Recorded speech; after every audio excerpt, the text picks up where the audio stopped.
Hello dear friends, as we all know, when a teeth or tooth chips or it has caries, it is irreversible. You need a dentist to fix it. In this case, she came to me in very late stages. She was afraid of going to the dentist. She said, I've been afraid all my life. In Turkish we have a saying, you can be afraid of death, but death will come to you. So don't be afraid of it. Please go to your dentist.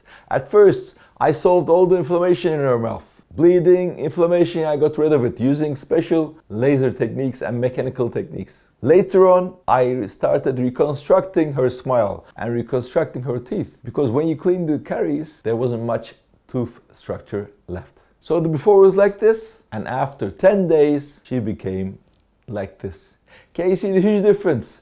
She's healthy, she doesn't have inflammation, and of course, she looks much younger and much more beautiful. All of this is done handmade in my clinic. I use the highest technology. We like using lasers, we like using special airflow techniques, and so on. And of course, we don't hurt you.